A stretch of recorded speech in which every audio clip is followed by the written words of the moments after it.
Good afternoon. I'm Joe Spinano live from day 3 here in New Orleans at Super Bowl Radio Row. In NFL news last night at the NFL Honors, Bills quarterback Josh Allen took home the MVP trophy, edging out Ravens quarterback Lamar Jackson by 4 first-place votes. Allen becomes the first quarterback since 2003 to win the MVP, despite being on the second team All-Pro. This morning, it was announced that the NFL is headed to Dublin to play a game in Ireland. The international games continue for the NFL. This weekend, it's Super Bowl 59 between the Kansas City Chiefs and the Philadelphia Eagles. The Chiefs are looking for the first three-peat of the Super Bowl era, while the Eagles are looking for their first Super Bowl win since 2018. Kickoff for that one is on Sunday at 5:30. This weekend in college hoops, number 4 Tennessee on the road at Oklahoma. Tip-off at 11 a.m. You can catch the Vol Network call the game right here on The Zone. And number 1 Auburn hosting number 6 Florida in a top 10 matchup. Tip-off for that one is at 3. For all your foundation repair and waterproofing needs, you need to visit USSTN.com. Breaking news at once on your home for the Titans and Vols. This is 104.5 The Zone.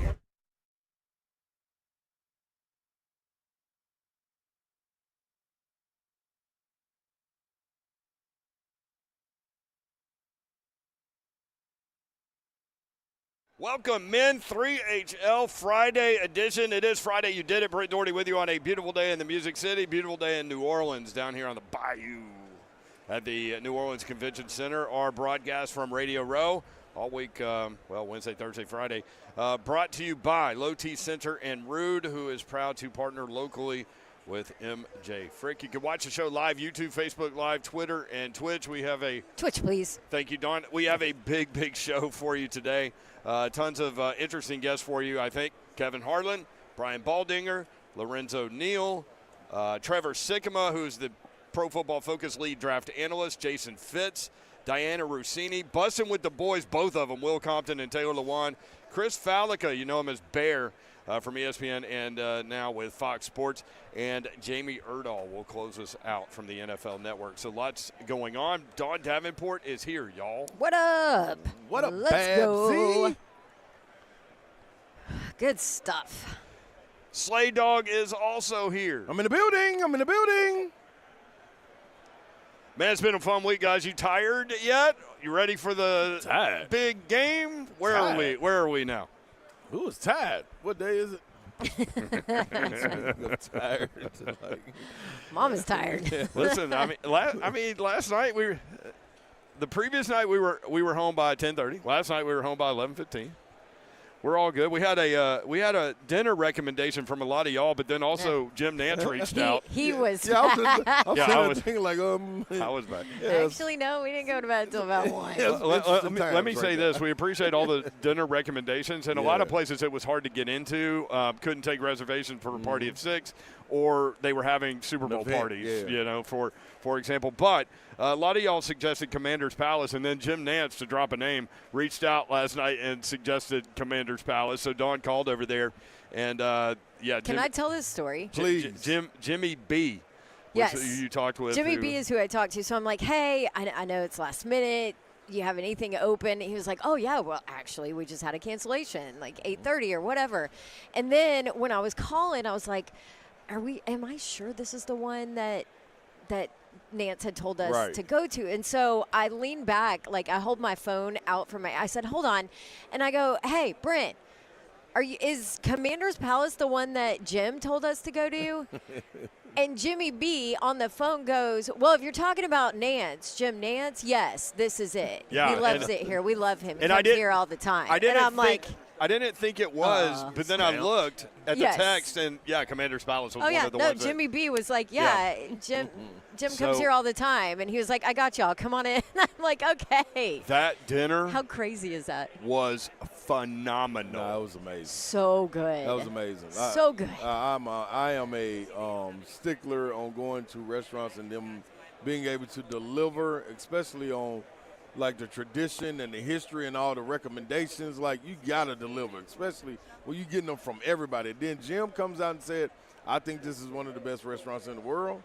Like, listen, all right, well, it's a bar to live up to. Hey, dog, that steak. Everybody knows that I'm a sauce guy.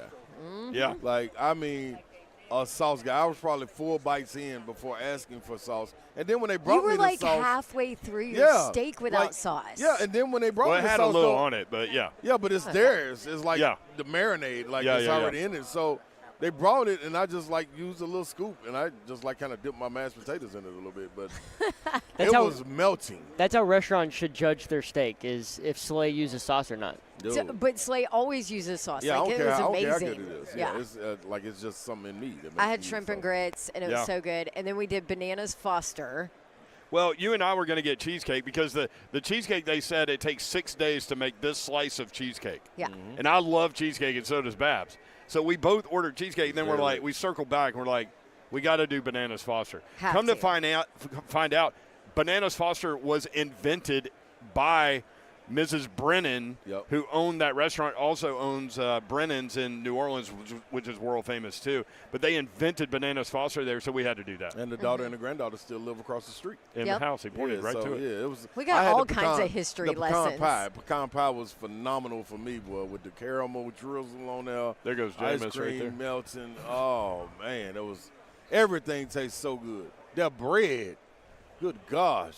It was like a cheese bread, but it was way more no, like garlic butter. Yeah. Yeah. It kind of melted in. I don't know, but. Okay, we got to come back to Earth here. This is what the restaurant did. Everybody's like, great. Okay, it was so good. Everybody's hungry. So anyway, shout out to for all the recommendations. Yes, and shout out to all that recommended Commander's Palace, including our buddy Jim Nance from Line 3. Also across the street was a cemetery where everything's above ground. Yep. I tried to get these guys. Zeph was going to go. We tried to get these guys to go walk over there, and they wouldn't do it. Nope. I thought y'all should have just went.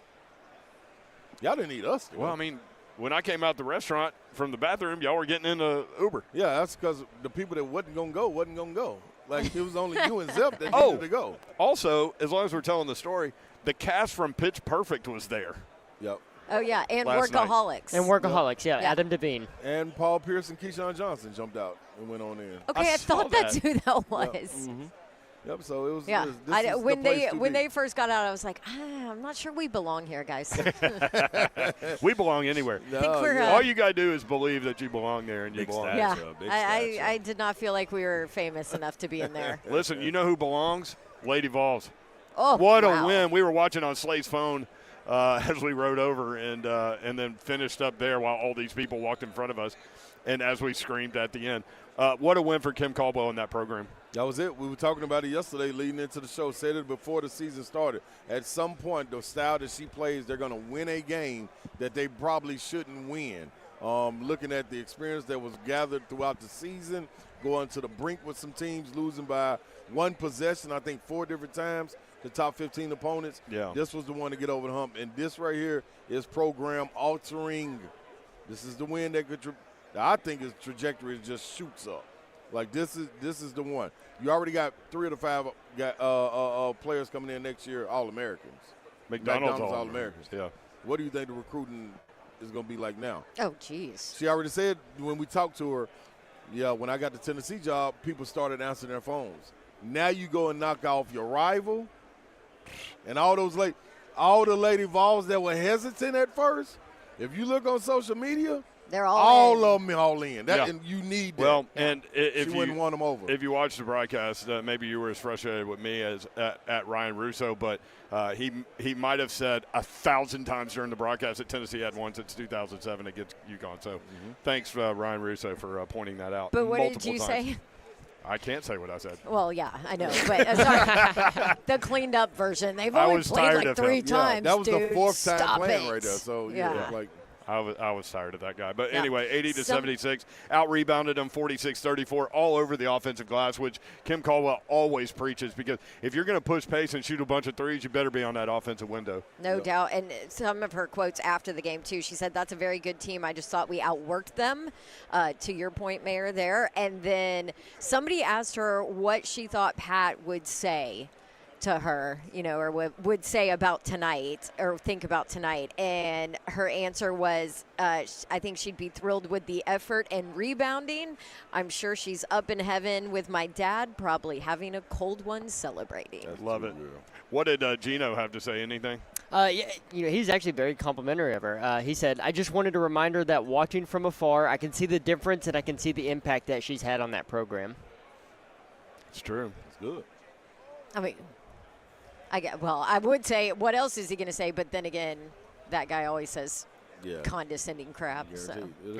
It'll come down the line. Yeah. That's alliteration there, Babsy. Mm-hmm. So the big win against UConn, and now at LSU on Sunday. Yeah. It doesn't get any easier. The SEC don't play. Slay, you got some SEC Network responsibilities, but you'll be back shortly. Oh, right on. And broadcast legend Kevin Harlan joins us next from Westwood One, handles radio play-by-play responsibilities. Kevin Harlan, the legend, next on 3HL.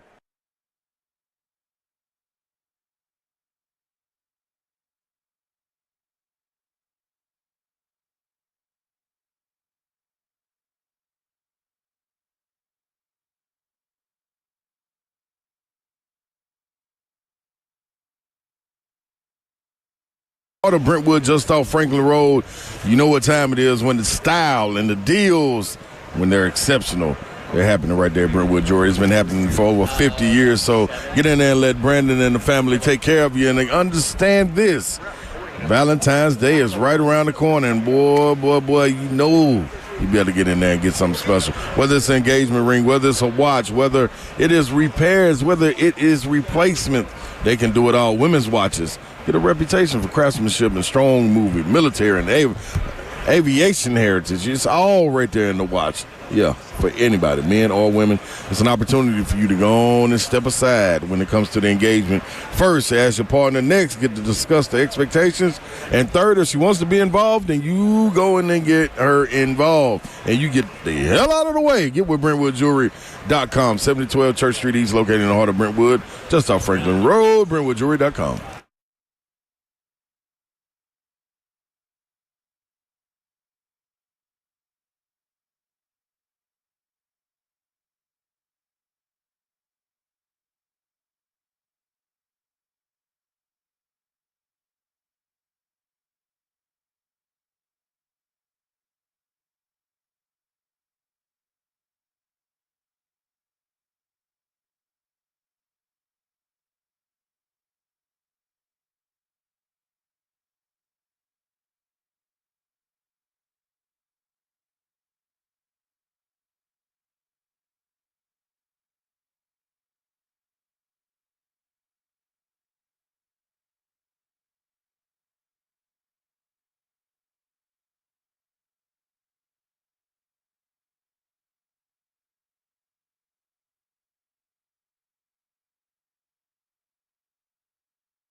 3HL 104.5 The Zone. Britt Doherty, Don Davenport, and Ron Slay. Slay had to step away from the desk for some SEC network responsibilities.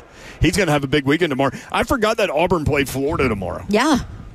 It's a big day, man. It's always a big day. War Eagle. Tennessee. Is that Tennessee at Oklahoma, right? Yes, at 11 a.m. 11 a.m. the early tip. We get lost like with all the other stories that are going around. Like the Florida volleyball coach stepped down. Oh, yeah, Mary Weiss. I grew up going to her camps. Like, that is where I learned and perfected my craft. Yeah. That is honestly, I would go and spend a week there every single summer from, 6th grade on.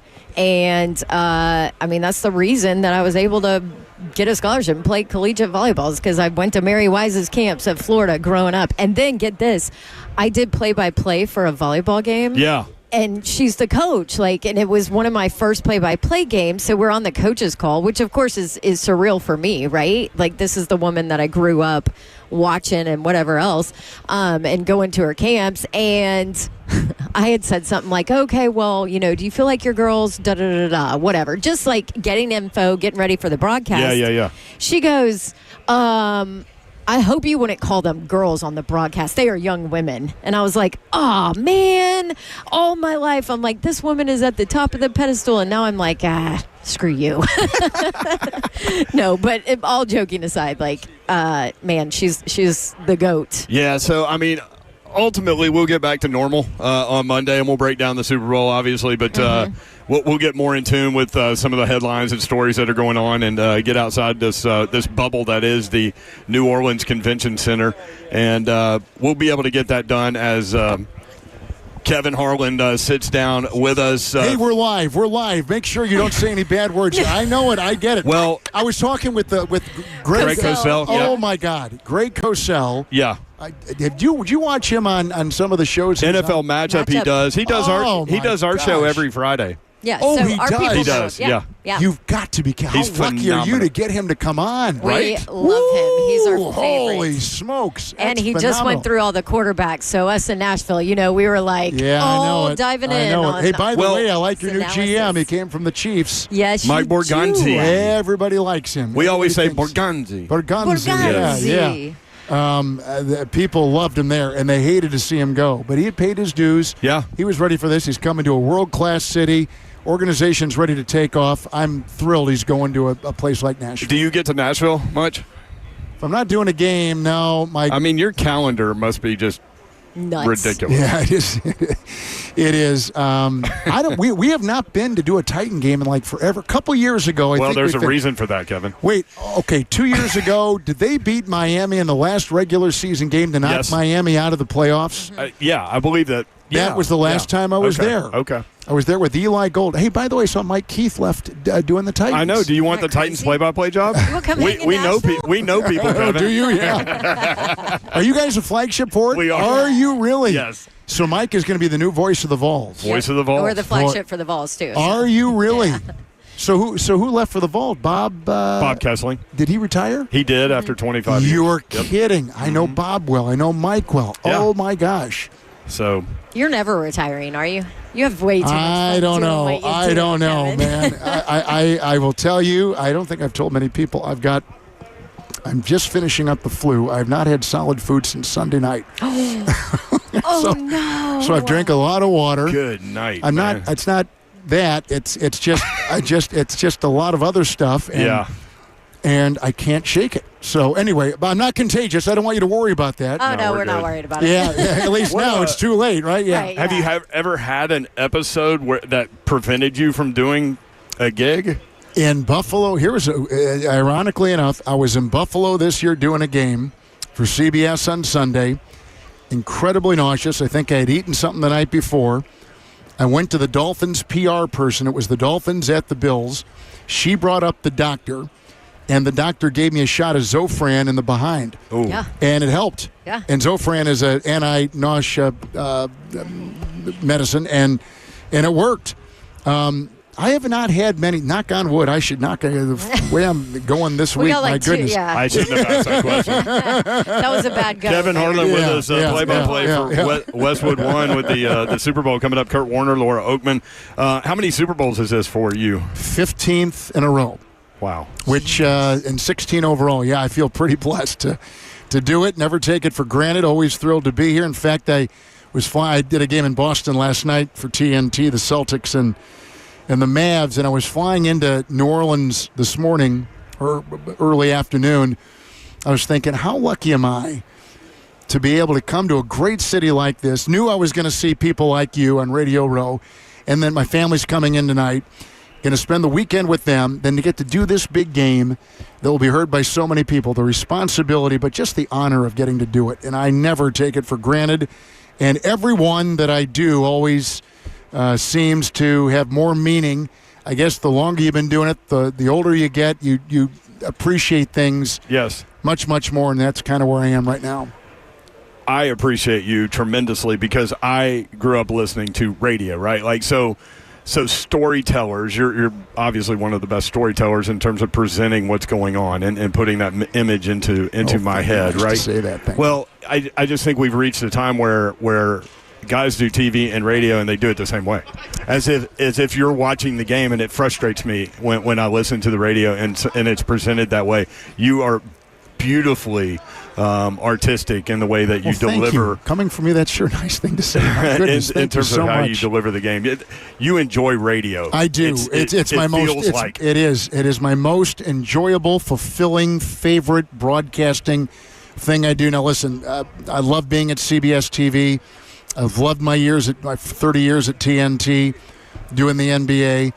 But in my heart, when I first got in the business, all I dreamt about was doing radio play-by-play of big games. And here I am doing it at this stage of my career, and now for 15 years in a row, the Super Bowl. Yeah. But the challenge of doing radio the right way, kind of to your point, it's easy to say, here's a handoff and a gain of 4, it's 2nd down and 6. As opposed to, setting up the formation. What kind of defense is he looking at? What's the weather doing? Where are we in the game? Trying to build the drama because you've got a captive audience in your car listening to the game, and the responsibility of using the right words, being the right reporter, having the right inflection, the right pacing. Those are challenges that sometimes you don't see in TV. In TV, if you're in doubt, you lay out. If there's nothing, right. Sometimes just I'm going to stand back and let the picture tell the story here. And there's a beauty in that too. There is. There's a whole different skill set. Vin Scully calling Kirk Gibson's home run. Yes, and it's a minute of not him.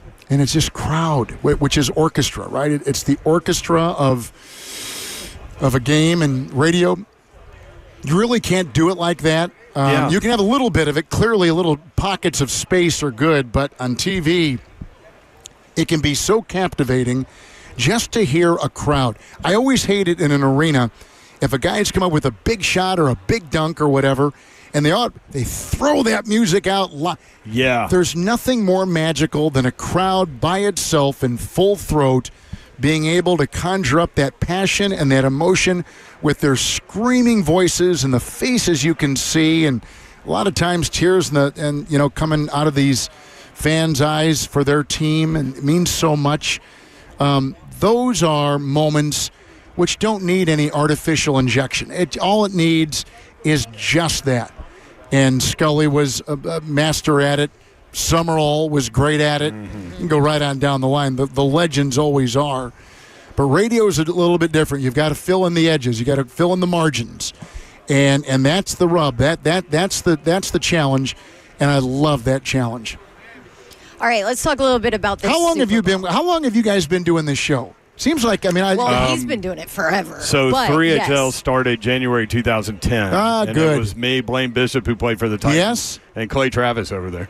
Oh. And then she joined in, 7 years ago? I was going to say, I've seen you almost as much as So it's sure nice. It's like been a while, seeing old familiar friends, which is sure we nice. always appreciate your time when you sit down. Yes, we do. And obviously, I love your daughter because we both worked at ESPN. Oh, she's here someplace. So I know she is. And she's killing it, working for Sky Sports and doing everything. Thank you. Yeah, thank you. Okay, so this game is funny because, at least in our market, I feel like people aren't necessarily as excited about this Super Bowl matchup, which we think is going to be a great matchup. I think it's fascinating. It's a fascinating matchup, but I think people are maybe a little bit tired of the Chiefs, right? Yep, a little fatigue. I get it. I mean, get it. That happened with the Patriots, It did. too. It happens with dynasties, It did. right? It does, yeah. But from a matchup standpoint, how intriguing is it, do you think? I think it's going to be the hardest test for the Chiefs. I think it's the best matchup we've had in a while. There's history at stake. We've got the best running back in the league in Barkley. Go right on down the line. I think pound for pound and position by position, the Eagles are a stronger team. They're loaded offensive line, best. Some of the defensive players, the best. And they're running back, number one. But what makes the Chiefs such a special story is that there are so few Hall of Famers that played with Brady. There are so few Hall of Famers that are playing with Mahomes right now. Now think of the dynasties. Pittsburgh in the 70s, Green Bay in the 60s, Cleveland in the 50s, Dallas, San Francisco 80s and 90s. They've got multiple double-digit Hall of Famers on all those teams. Now we're in the salary cap era. And we've got parity like never before. So to be a dynasty with parity and a cap that restricts you from getting all of those Hall of Famers, I think is almost impossible to appreciate how hard that is to do, to how everybody has got to be one, connected and moving in this right direction, not letting go of the rope. And that's what makes this so, I think, historical. And Chiefs fans probably even have a little fatigue. They're back for the 5th time in 6 years. But to watch what they're doing, this just does not happen. No. This does not happen. I know we've got back-to-back dynasties with the Pats and with the Chiefs. This, in our lifetime, it may never happen again. Right. It's so unique and so special, and I think it's a final play of the game type of game. Well, in that situation, it's hard to go against Patrick Mahomes. Hard to go against him. And that's the rub, right? That is the rub. They know how to win. No doubt. Kevin Harlan, play-by-play for Westwood One Super Bowl coverage on Sunday, 104.5 The Zone. Kurt Warner, Laura Oakman. Kevin, thank you for taking the time. Thank you, guys. You're always so nice to me when I come on here. Thank you so much. Well, I hope it's nice to see you. I hope you have a great weekend. Thank you very much. And a great call on Sunday. Thank you. I appreciate it more than you know. Thanks, you. Slay Dog is going to – he's coming back over here like right now as we speak. I appreciate Kevin Harlan for sure. Sitting down with us now, Will Slay is back. And Trevor Sikkema, Pro Football Focus lead draft analyst, with us now. Trevor. It's good to see you guys. Slay, it's good to see you in person. You're on camera with my better half all the time, so it's good to meet you in person. I know I've been on the radio with you guys plenty, so it's really cool to see people in person here at Super Bowl Row. Your better half. Alyssa Lane. Yeah. There you go. SEC Network. And I've been told to put him, all the things. Been told to put him in the boom boom room. Oh, you want to do that? By his better half. Oh, nice. All right. Oh, Let's do nice. that. I don't even know what this is. So. You'll be fine, Trevor. It's, water's warm, man. Do I need to stretch? Do I need to You might need to stretch. It's a lot. Okay, It's a all lot. right, It's a okay. lot. Just saying, man. Is there a clear-cut number one overall pick, like in terms of just draft ranking aside from need? No, I would say that there's not. I mean, I think the two best football players in this draft are Abdul Carter, the edge rusher from Penn State, but then Travis Hunter, the wide receiver corner from Colorado. I think both of those guys, you're going to see big boards from all different sorts of analysts have some order of these guys as 1 and 2. That's how I think it's going to end up. I don't think even with positional importance in mind, so quarterbacks can get a bump on big boards, I don't think that it's going to be really any combination of anybody other than those two. So to me, it is just a 1 and 2 conversation, but there isn't a unanimous guy. It really kind of depends how you're viewing both of these prospects. So where would the quarterback start then, typically, without need? So my board, we do things a little bit differently at PFF. We do take positional importance into account a little bit when it comes to the big board, because I feel as though if you don't, that kind of takes away from like the game of football, right? Where you have positional importance that's built into how you draft these players. So, for example, I have Cam Ward. I think he's like, I just did a big board update, so it's somewhere around like 12, 13, 14. So I have Cam Ward right around there. I have Shedeur much lower. I have him, I think, somewhere in the 30s. He's my next quarterback on the board, but that's where I have Cam Ward, somewhere in the top 15. I can't remember, but it's right around that range.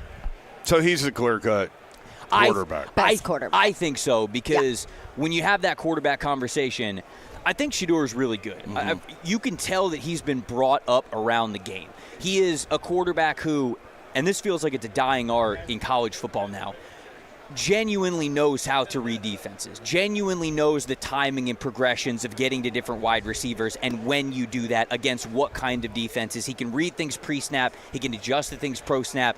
He's ice in his veins when it comes to pressure. And again, you only get that when you have confidence in what you are seeing. And so he's an extremely confident quarterback. I just get worried about the overall physical ability from him. He's not the biggest quarterback in the world. He doesn't have the biggest arm. I think it's an adequate arm for the NFL level.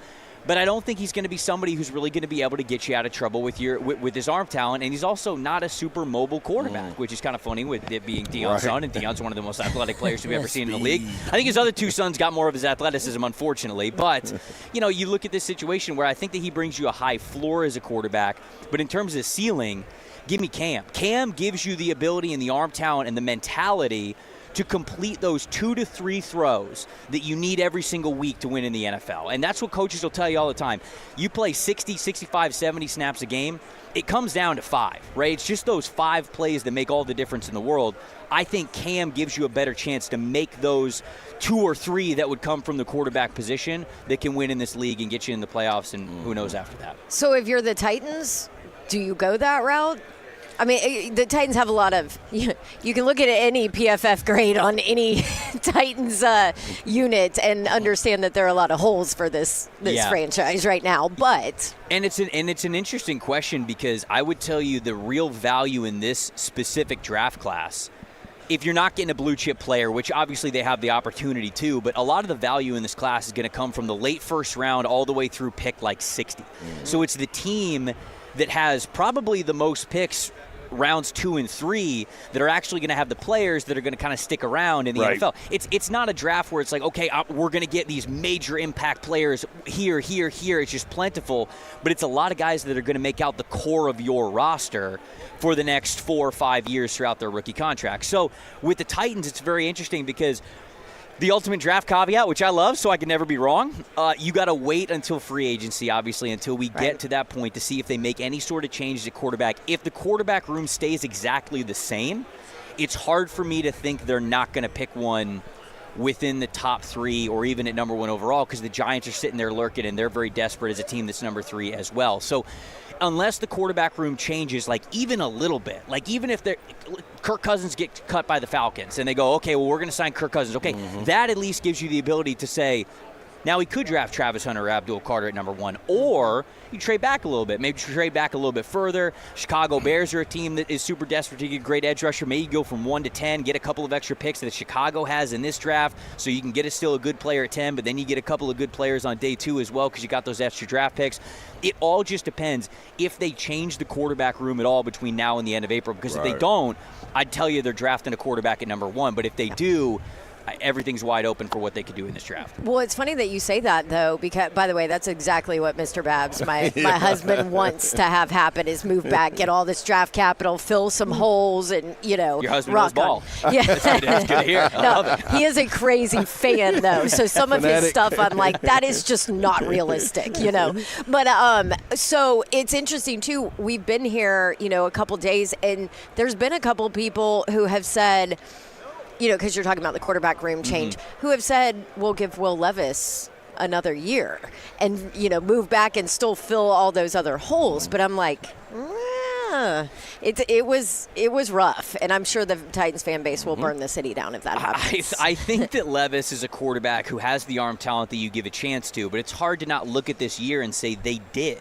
right? And, he's young. And I think that this gets lost, and this is probably a deeper conversation for a longer podcast, but I think that impatience from teams sometimes ruins good talent before you can eventually see it on the field, and Will Levis could be one of those players. It's not not everybody's a Jaden Daniels. Not everybody's a CJ Stroud. It's not all going to click for them in year 1. Look at Bryce Young. Bryce Young was unplayable last year and at the beginning of this year. And then it's like, okay, you put him on the bench a little bit. He gets a little bit of a different perspective. And all of a sudden, 6 games of the season, you go, all right, here we go.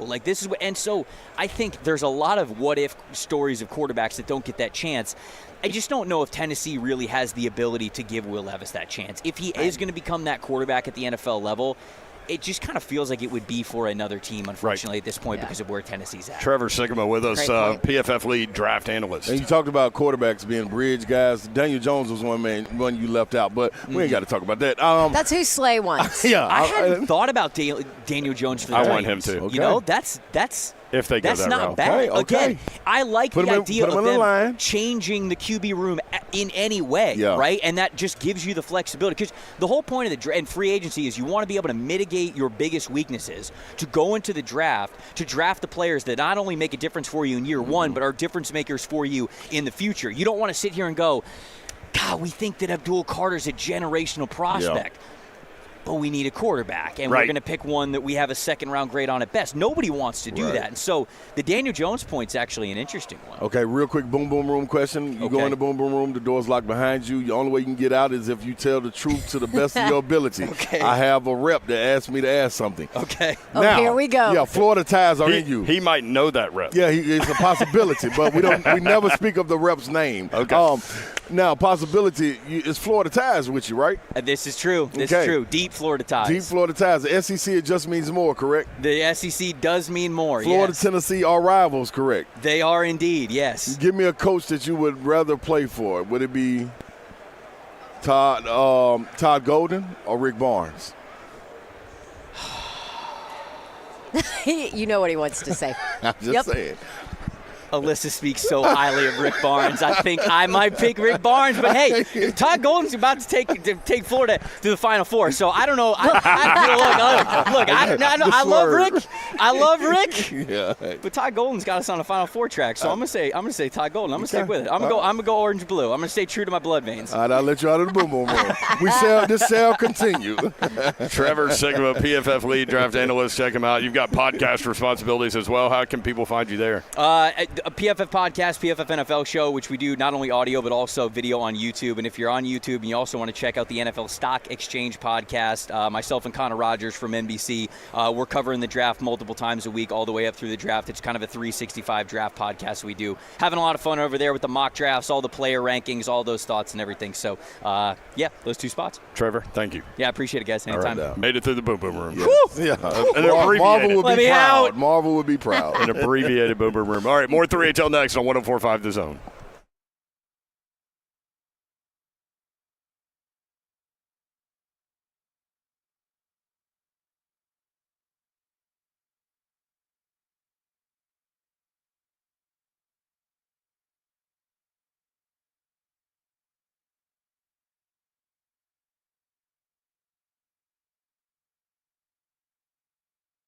Well, the winners just keep coming in the Zen Sports VIP Players Club sweepstakes. Another Tennessee exclusive grand prize winner was picked for January, and now they're keeping up the momentum by introducing their new VIP Players Courtside Club sweepstakes for the month of February. So that's this month. One grand prize winner gets 2 VIP tickets to the men's basketball conference championship game in Nashville, plus a $10,000 bonus bet on any tourney game or $10,000 cash alternative. I mean, it's a great couple days to earn entries, by the way, with the big game on Sunday, because you earn entries on every bet you place and every dollar you wager, plus you earn 10 times the entries on all parlay bets. And if you're a new customer, sign up with my code at DAWNTN. That's DAWNTN for Tennessee, and you'll get 500 extra bonus entries. If you're not the grand prize winner, you still win too, by the way.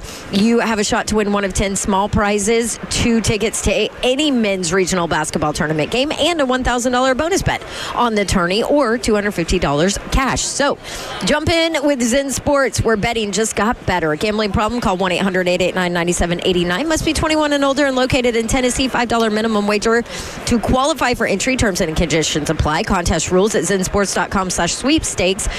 A qualifying wager for wager entry must have minimum odds for any leg of the entry of at least minus 250 or worse. American odds for clarity of wager at minus 251 odds does not qualify.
3HL 104.5 The Zone. Brent Doherty, Don Davenport, Ron Slay, broadcasting live from Radio Row in New Orleans.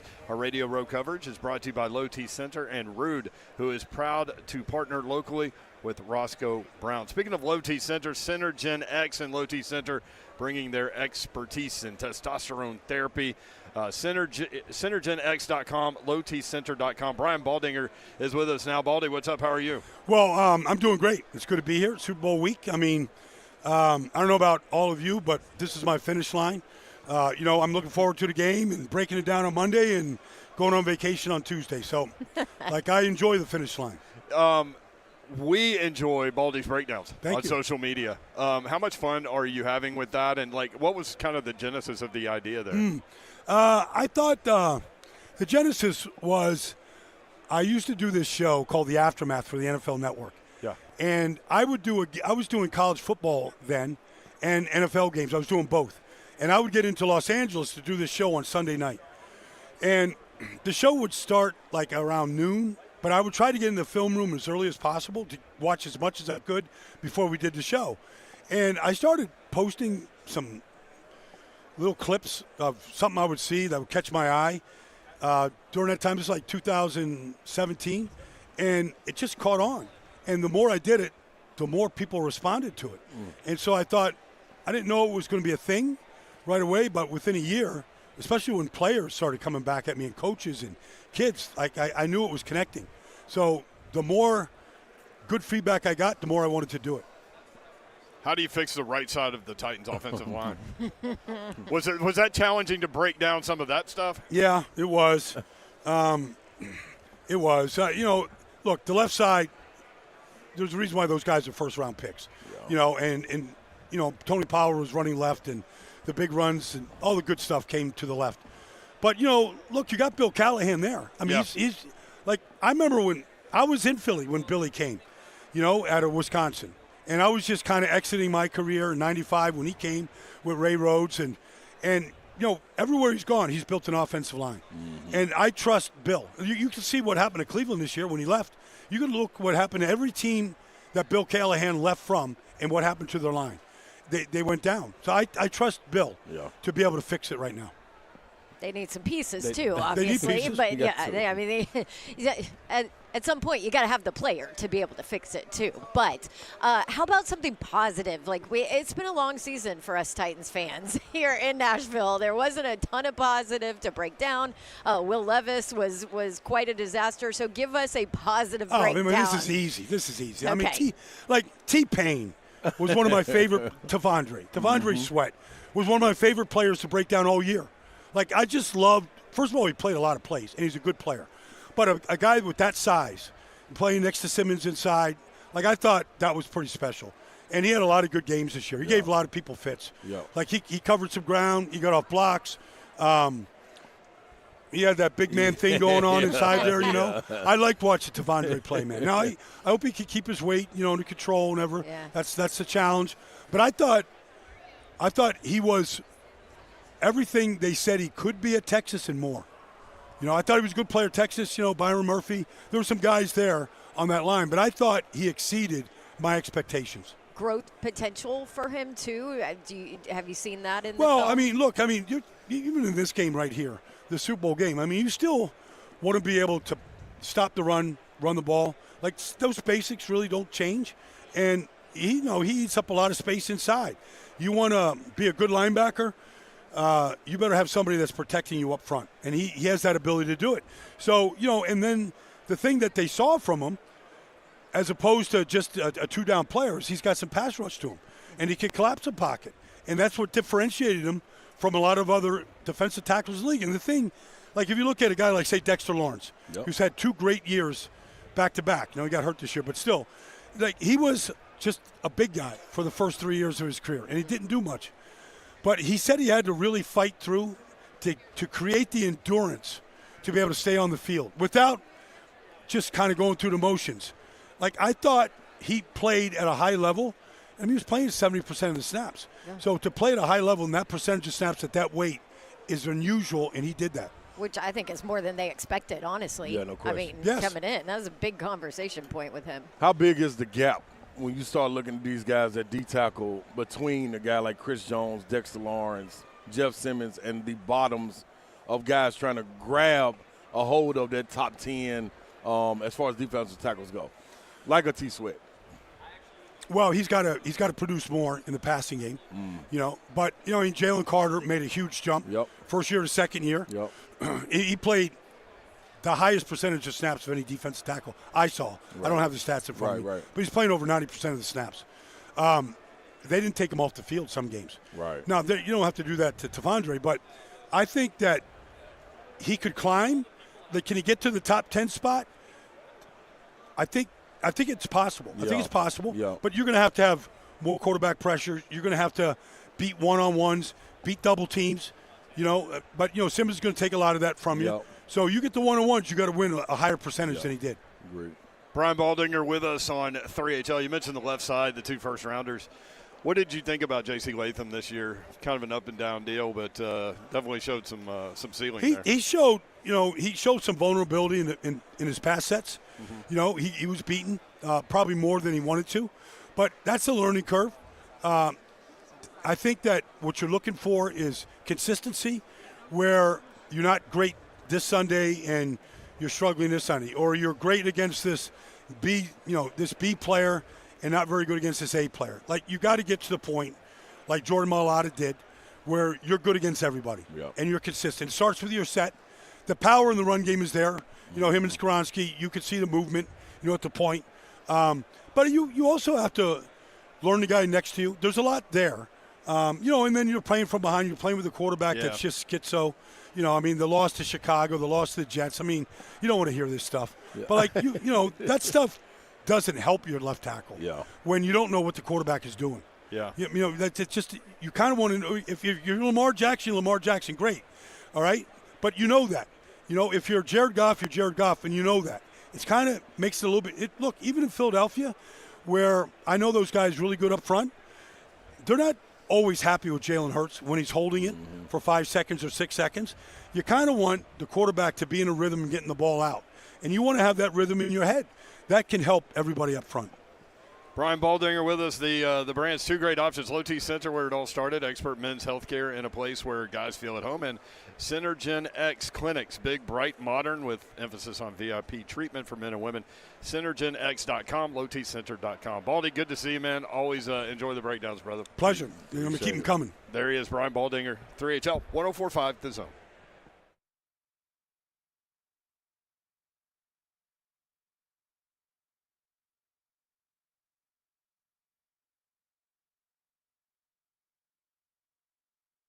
Okay,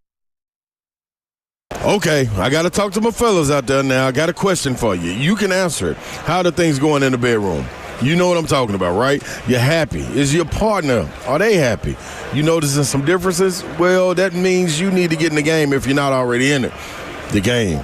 It can happen. GameDayMen'sHealth.com. 615-898-9367. Call or text this number right away to get involved. Change that lack of desire, that energy performance issue.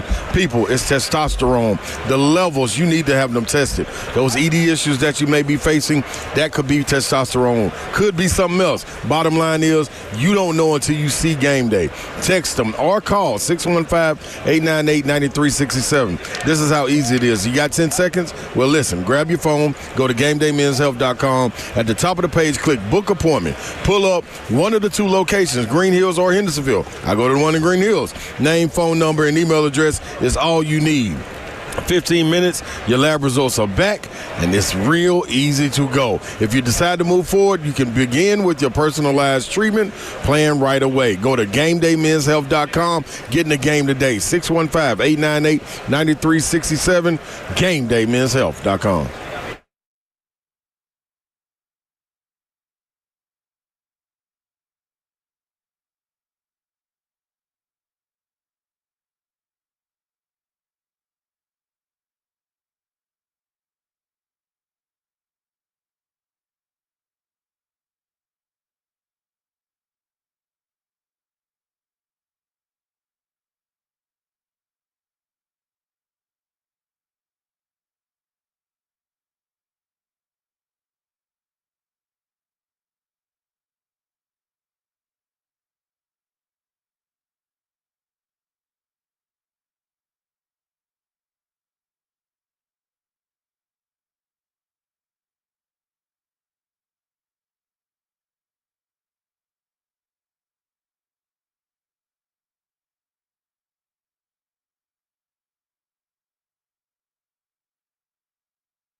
afternoon. I'm Joe Spinano live from day 3 here in New Orleans at Super Bowl Radio Row. In NFL news last night at the NFL Honors, Bills quarterback Josh Allen took home the MVP trophy, edging out Ravens quarterback Lamar Jackson by 4 first-place votes. Allen becomes the first quarterback since 2003 to win the MVP, despite being on the second team All-Pro. This morning, it was announced that the NFL is headed to Dublin to play a game in Ireland. The international games continue for the NFL. This weekend, it's Super Bowl 59 between the Kansas City Chiefs and the Philadelphia Eagles. The Chiefs are looking for the first three-peat of the Super Bowl era, while the Eagles are looking for their first Super Bowl win since 2018. Kickoff for that one is on Sunday at 5:30. This weekend in college hoops, number 4 Tennessee on the road at Oklahoma. Tip-off at 11 a.m. You can catch the Vol Network call the game right here on The Zone. And number 1 Auburn hosting number 6 Florida in a top 10 matchup. Tip-off for that one is at 3. For your foundation repair, waterproofing needs, you need to visit USSDN.com. Breaking news at once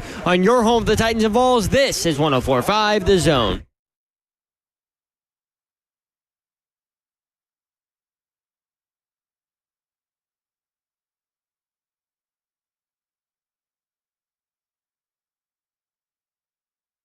HL 104.5 The Zone. Britt Doherty, Don Davenport, Ron Slay, broadcasting live from Radio Row. Our coverage brought to you by Low T Center and Rude, who is proud to partner locally with MCH Nashville, one of the most beloved Titans, though you only played there for 2 years. Right. I tell people this all the time. It's an amazing story.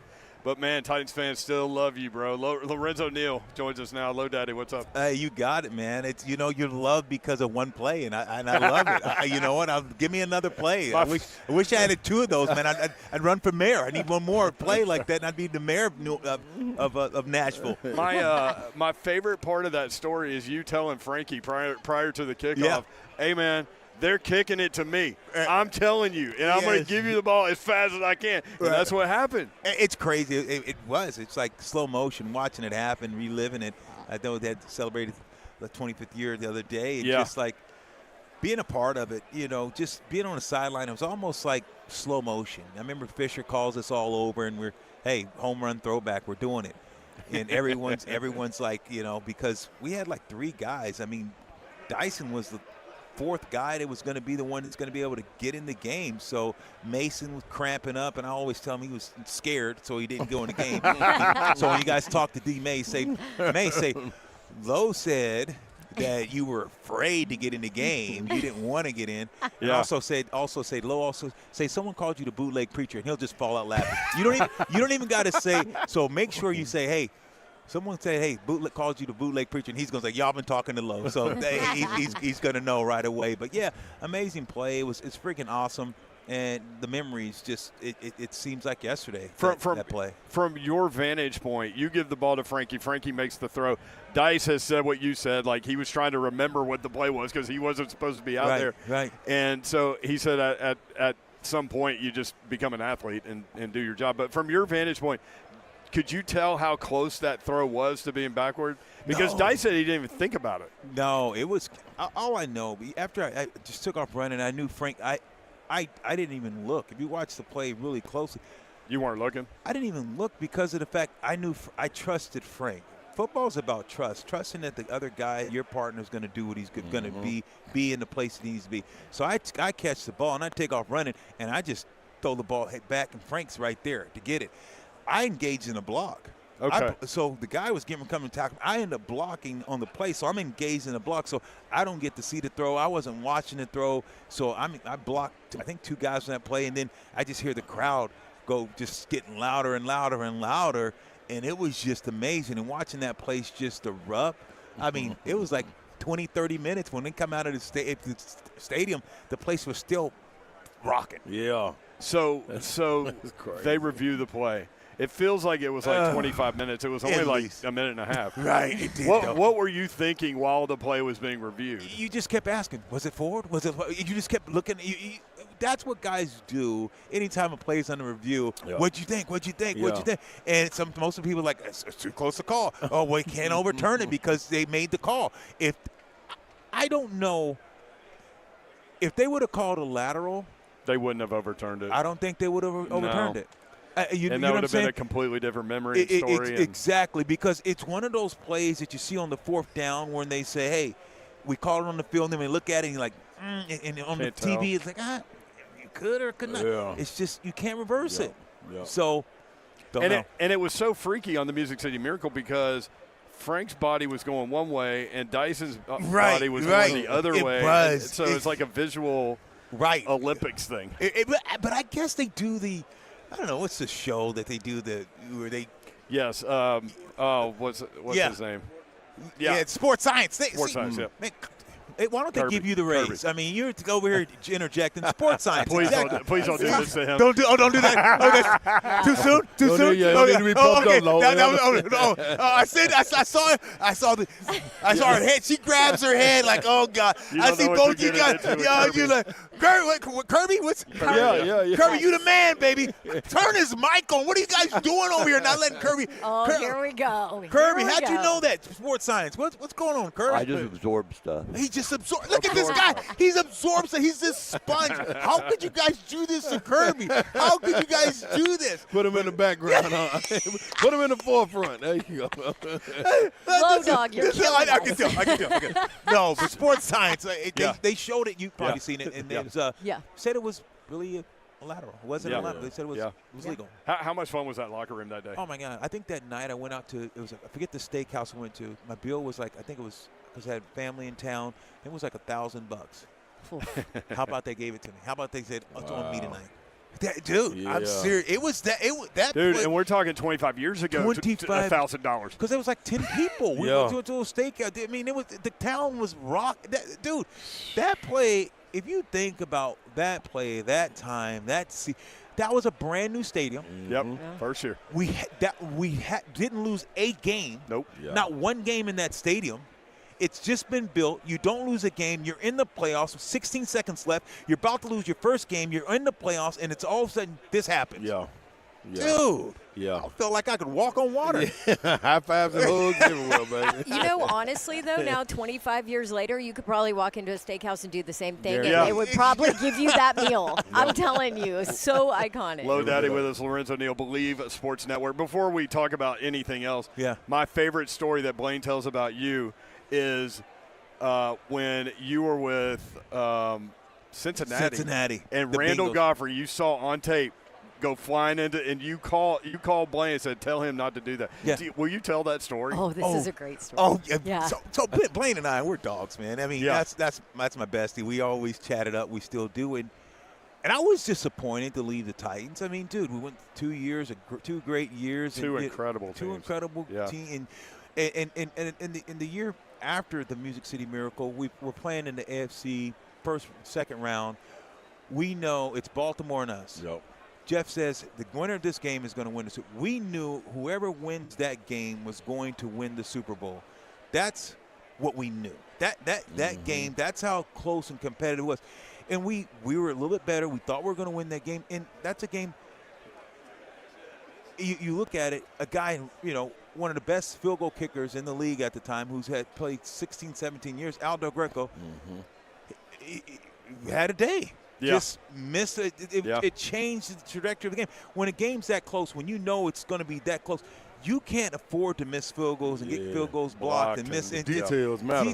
Details matter. And so, and that Baltimore went on after they ran to the Super Bowl. They beat the Giants by 30 points. It wasn't even close. And so we would have won that Super Bowl. So it was tough. So anyway, so I'm gone after the year, and Blaine, I go to Cincinnati, and Blaine's there, and he's not going to play. And I call. He's like, all week long we talk back and forth, and he goes, I said, dude, I said, Randall, I said, tell Godfrey don't be coming in there trying to fill the hole. We run the lead. And I said, Blaine, we're running lead. I'm telling you, we're going to run lead. He better be coming. And he said, Low, Blaine's, Godfrey said he going to come in there. It don't matter. I tell our offensive coordinator, I say, hey, look, I want to run lead. So, I mean, I got some gravitas, and, it's Corey Dillon, myself. And for those that don't know, maybe the best blocking fullback in the history of the game. Yeah.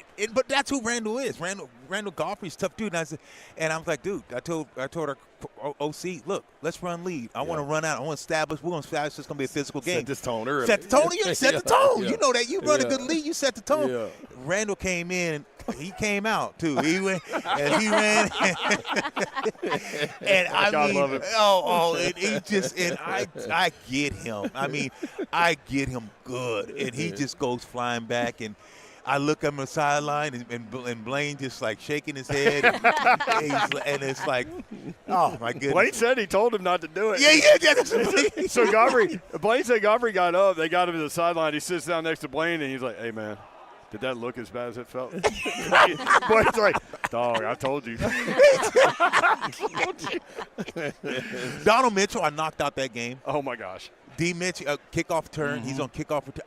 He's running down. I freaking hit him, knock him out, and I know he's down. So he gets up staggering. I walk him over to the side. Like, he's my boy, though. Yeah, he's my boy. Yeah. But you know you got it. You know you can leave him alone, no. Yeah, walk him over there, though. What would you do if you see him staggering? When you walk your boy? Hey, man, y'all come get my partner, man. He needs some help. Man. No, I walked him over. D. Mitch. It was a lot of fun. It was a lot of fun. Love those Irish. Lorenzo Neal, Believe Sports Network. You do a lot with the Chargers, 95.7 The Game in the Bay Area. So what's going on with the Chargers? I'm surprised that Justin Herbert hasn't won a playoff game yet.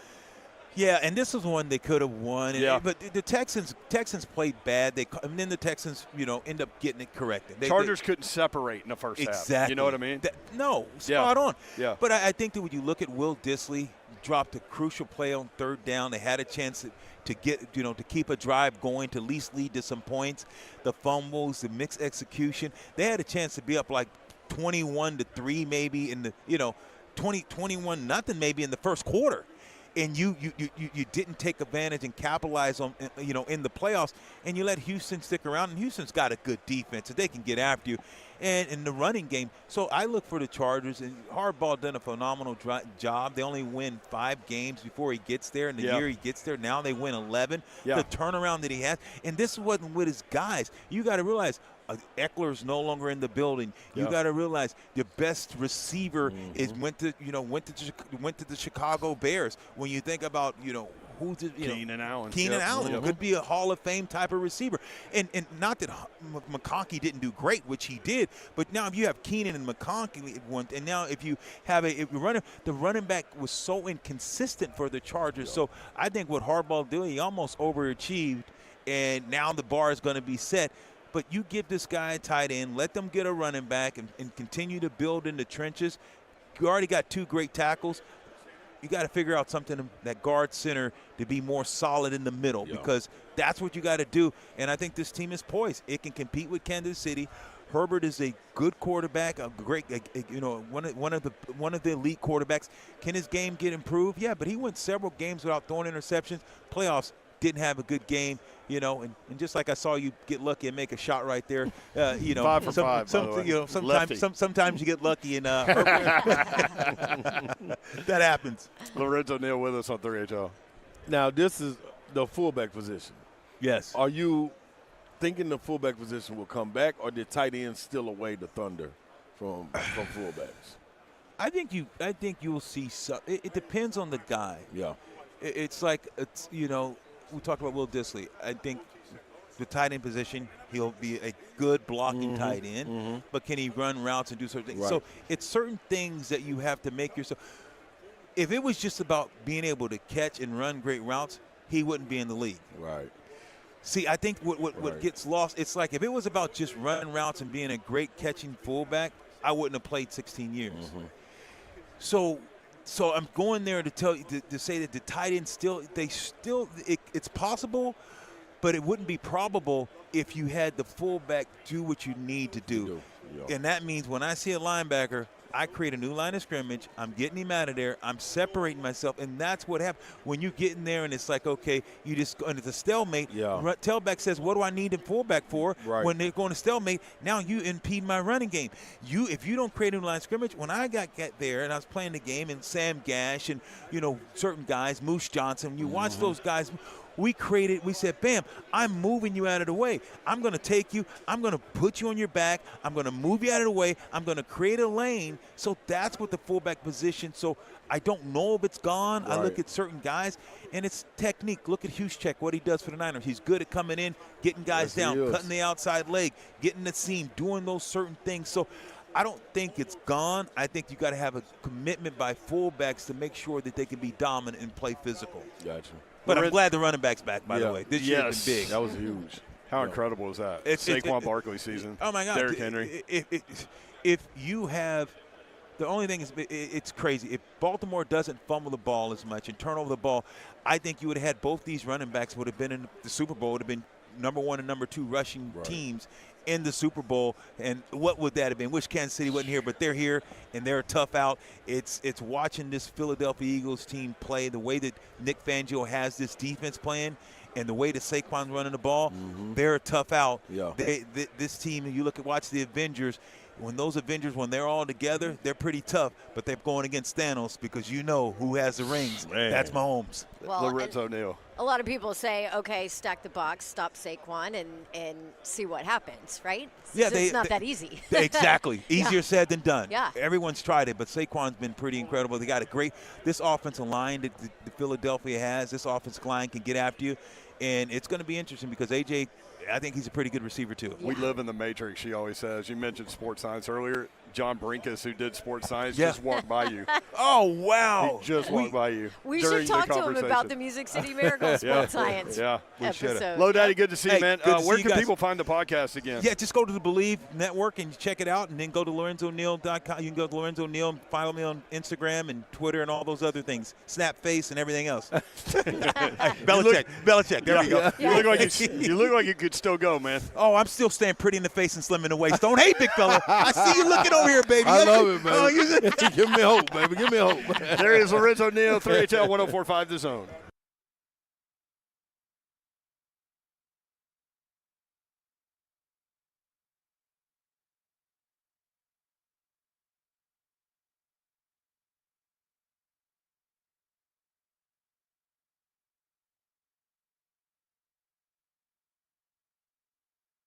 Someone asked the other day, do you know how many devices the average home has connected to their Wi-Fi network? It's way more than I thought. I actually went home, counted how many connected devices I own. It's a lot. All to keep me connected to the good stuff, my streaming, my gaming, all my interneting, he said, you name it. Xfinity knows the number of devices that we have connected to our internet is growing by the year. That's why they have engineered their gateways to handle hundreds of connected devices, hundreds, for real though. Now through March 23rd, get 150 megabit Xfinity internet for $35 a month for 1 year with no annual contract. Plus, get free Wi-Fi equipment included. Make sure your home Wi-Fi can handle everything you throw at it and then some. Visit Xfinity.com, call 1-800-XFINITY, or visit an Xfinity store to switch today. Restrictions apply. Requires paperless billing and auto pay with stored bank account. Taxes and fees are extra after the promotion. Regular rates apply. Actual speeds vary.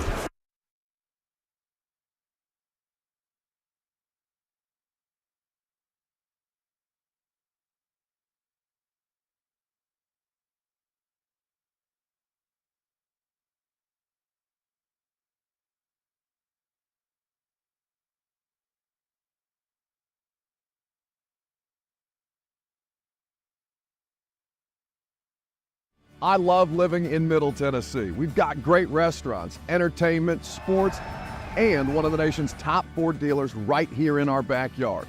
Two Rivers Ford. Remember that name. Two Rivers has been a staple in our community since 1983. They're locally owned. They have a non-commissioned sales team, and they sell below MSRP. They've been doing business with integrity for decades. Two Rivers Ford, the South's most trusted Ford dealer.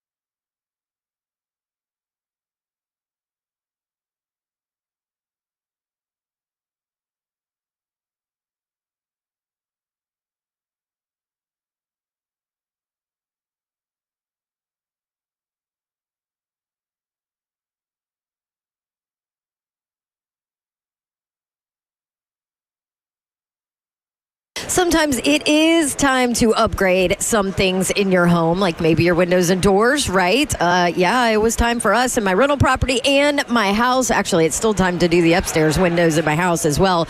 But I did all the research for you. I found the best company, and that would be Pella Windows and Doors of Nashville. That is who you need to call. You might be surprised to learn how affordable replacement windows are from Pella Windows and Doors. Maybe you're going to have a big party this weekend to watch the big game, and you're embarrassed by what your windows and your doors look like. Go ahead and call Pella Windows and Doors of Nashville and let them help you out. And by the way, it's easy, super easy to schedule a free consultation. You can check out all their offers at PellaNashville.com or give them a call at 615-249-1910. And I've worked with Pella. We're going to give you a different Dawn deal every single month here.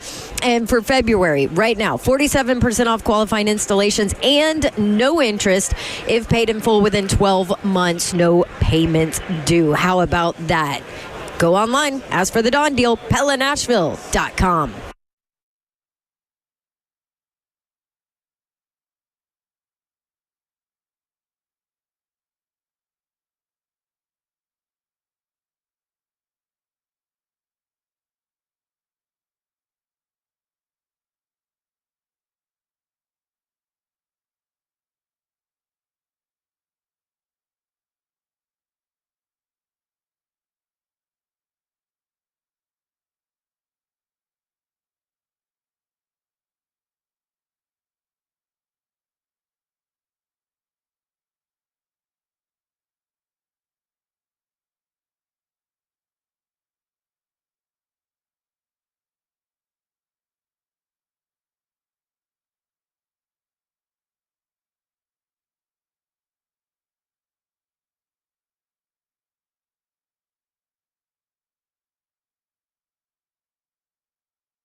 .3HL 104.5 The Zone, broadcasting live from Radio Row in New Orleans.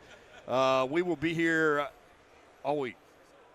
Our Radio Row coverage brought to you by Rude, proud to partner locally with MJ Frick. Jason Fitz at the table. Fitzy, what's up? How are you, man? Man, I got a lot of love. We're going to start this whole thing with me telling you guys a story. Before you hit that story, Yahoo Sports, Sports is where Jason Fitz is now, and from partly Nashville. Yeah. I was reading your Twitter bio, even though I've known you for 20 years. I was going to say. He wrote, used to win Grammys as a fiddle player, and I inserted, and a band leader. Do you miss the music part of what your career path was? No, like So being real, I'll never stop being a musician, right? So last summer I had downtime because, for Yahoo I cover college football and the NFL. Like when I was at ESPN, I had to cover everything constantly, Dawn. You know that world. So the number of times that I would wake up and they'd be like, hey, you're hosting a WNBA show today. And I'm like, I haven't watched a WNBA game in 2 years. And they're like, well, you're hosting a show today. That was the ESPN beast I lived in. And Yahoo not only has stepped in and made my life incredible, but they also only asked me to cover the NFL and college football, a little bit of March Madness. So, my life is so much simpler. Yeah. So last summer, I worked an hour a week. So I spent the summer, sitting in with buddies. So, Chris Young, Collective Soul, Jordan Davis, so country you've been acts. in Nashville a lot. Yeah, so it's and if somebody, I sat in with Chris in Vegas. Flew out to Vegas, had a boys' weekend. Oh, okay. Walked up on stage, played a couple of songs, walked off. I will never stop playing because I've played the violin my whole life. I'll never stop writing songs that only I care about. But, I don't miss the music business, if that makes any sense. Yes. Lucky to have the life that I had, but, I was really lucky that I got to walk. Athletes, they get to pick when they walk away. I got to pick when I wanted to walk away from music, so that made it. And there are artists that share your sentiment with the business that have gone their own, like Zach Brown went his own way. Mm-hmm. Casey Musgrave's another one that kind of got shunned, but is having tremendous success. So, yeah, I get that part. It's a beautiful thing, too, when I first moved to town, I moved to Nashville in '96. And when I moved to Nashville, this is not an exaggeration. There wasn't even a Starbucks in the city. I remember I called my parents after I moved there and I said, what the hell did I just do? I just moved to, they don't even have a Starbucks. What do you do in this city? So, to think about where it started, and then you start in the music business grind, and when you're writing songs and everything, you get the lectures of got to be 3 minutes and 15 seconds. Got to get the chorus in the first 40-something seconds. And we want this BPM. And Luke Bryan's looking for songs. And all of these songs, that you walk into it with this thought of what the music business is going to be. And you find out okay, it's nothing like that.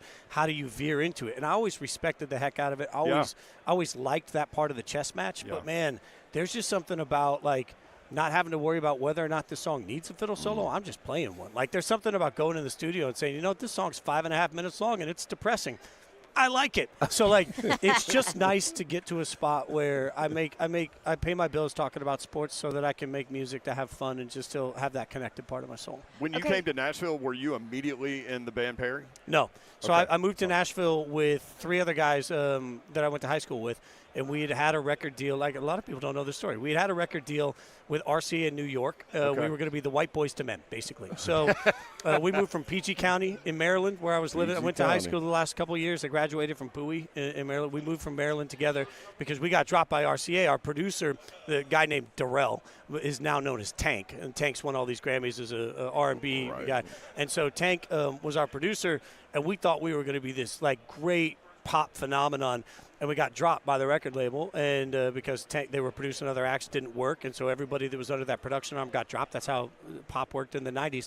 And so we were all listening to country. We were listening to Garth and McGraw and that stuff. That's what we loved. So we loaded everything we owned into a U-Haul truck, and we drove down to Nashville. Didn't know a soul. And back then you could buy a book that had the record label executives' phone numbers in it. So we just we opened that book and we just started cold calling every record label executive phone number we could. We sang a cappella on their voicemails until we started getting meetings. Wow. That's how we got our first record deal that we got in Nashville was the Capitol Records back then. And it was funny. We went in and we sang Beach Boy covers a cappella, and Pat Quigley was the head of the Capitol at the time, and he was like, I don't know what to do with you guys. I don't know how we're going to make you something, but you're great, so we're going to sign you. We could sing anything, and that was what we were proud of. He also, told part of this story, looked at me and said, and you, I'll never forget this. He points right at me. At the time, I had dorky, it's the 90s, that dorky hair and glasses. And he looked at me, he's like, you are not cool. So whatever we have to do. So they started growing my hair. I hated having long hair, but they were like, you got to be long hair, blue glasses, I don't know, something to make you, you're not cool. But the band is great. He's right. I never was cool. But, we got signed and dropped, and for years we toured and tried to make it, just never got anywhere. So, I didn't join up with the band Perry until, I started when I left the band, we were so buried in what they call recoupable debt, right? I knew that I was never going to make a dime with the band.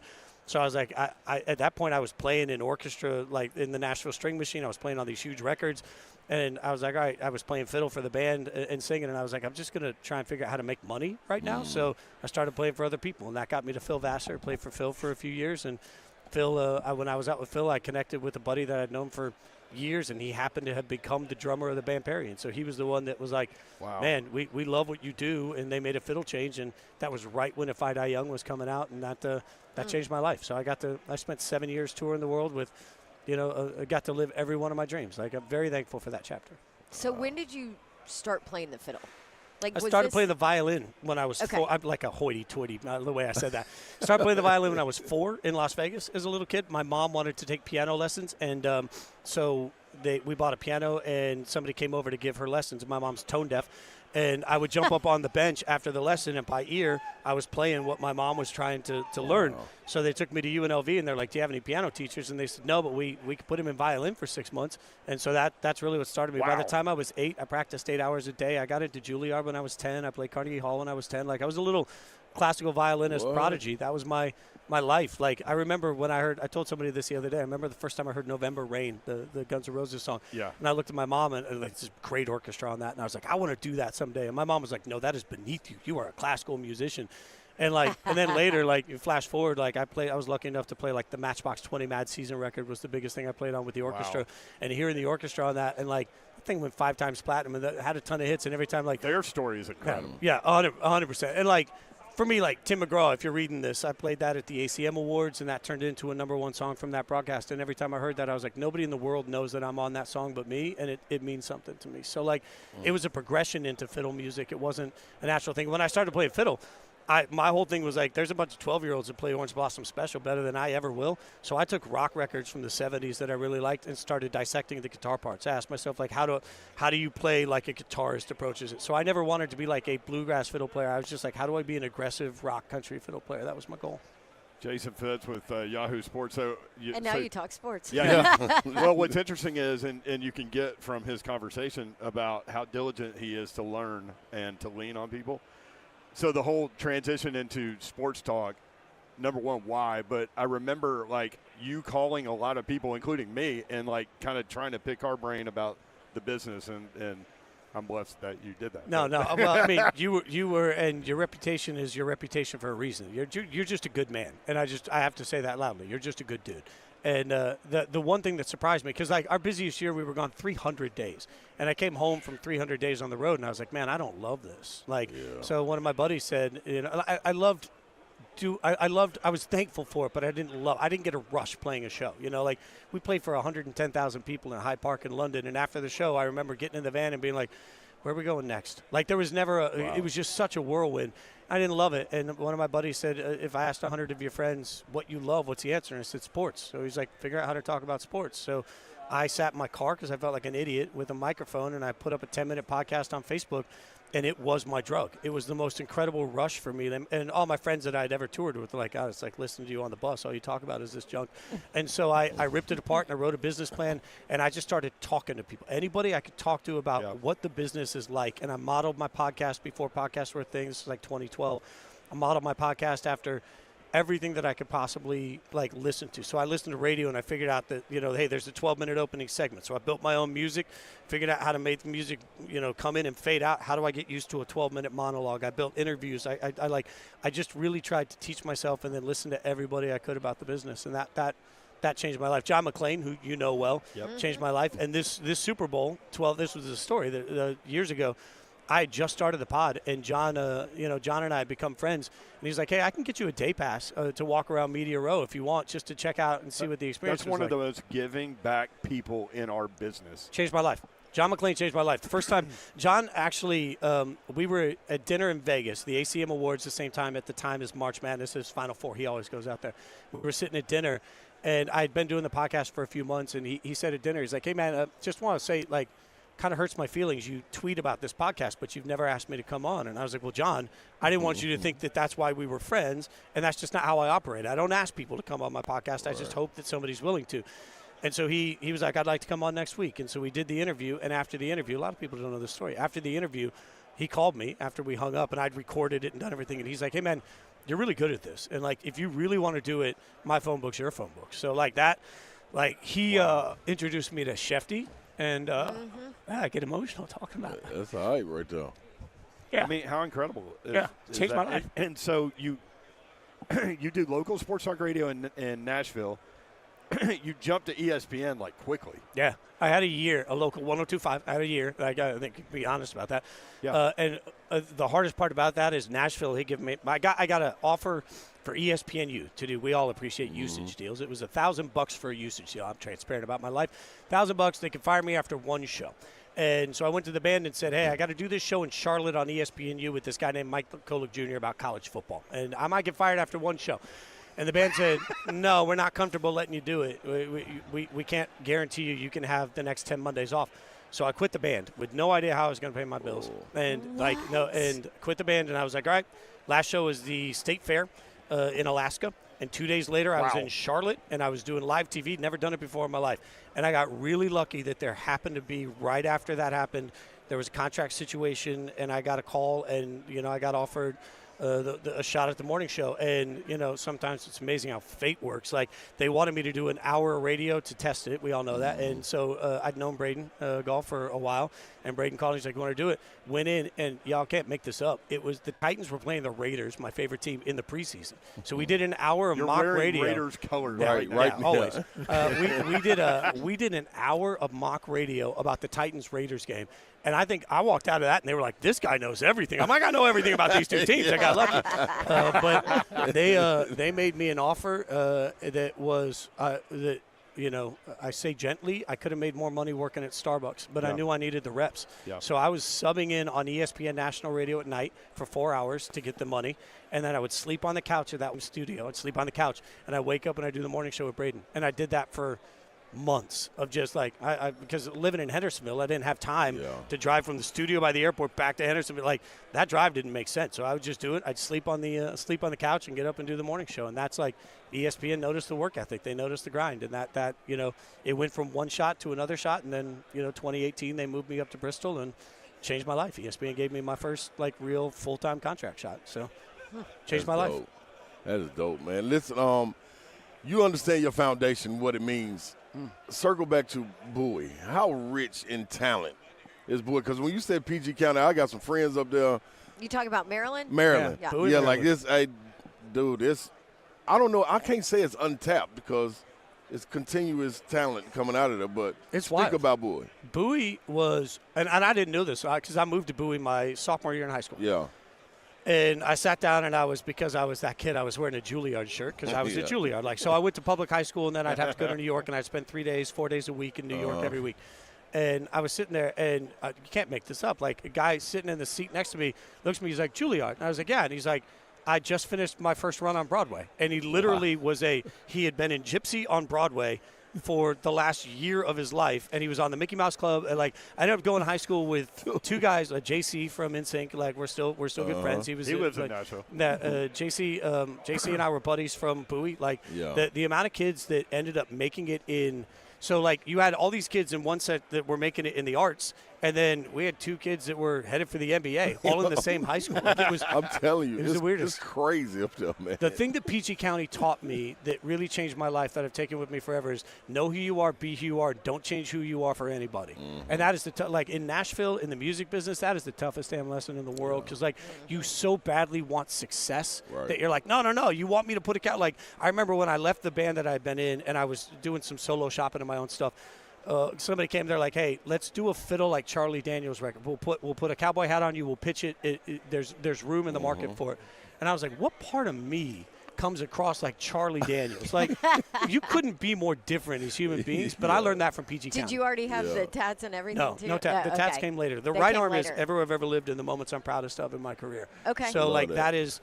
I didn't do that until I'd been on the road for a minute. So, like, the Grammys and the Tonight Show and the American, like, when we played Letterman the first time, humble brag, I walked out on stage the next day, and I was wearing a Letterman hoodie, and one of the Rascal Flatts guys made fun of me for wearing the hoodie.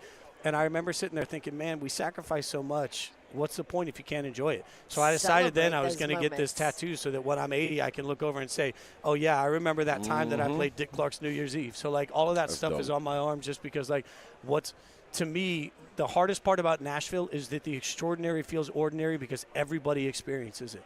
So, like, this, and everybody listening to these things, like, think of how often you come in Nashville and you apologize for having one hit song. And it's like, son of a biscuit, like you live anywhere in the world and you're like, I wrote the #1 song in the world. And people will be like, that's incredible. I wrote a song that nobody ever heard for Faith Hill. You live in Kansas City. People are like, that's amazing. You live in Nashville. It's like, didn't even get out of recoupable dead. Like, what are you doing? You working at a Starbucks now? Like, it's crazy. So, like, I just wanted to really soak it in. And that, man, that is the one thing that has served me in the sports community, too. Like, I stopped when I got here Sunday. I stopped and I just looked at everything, and I took the picture, and I was like, man, you got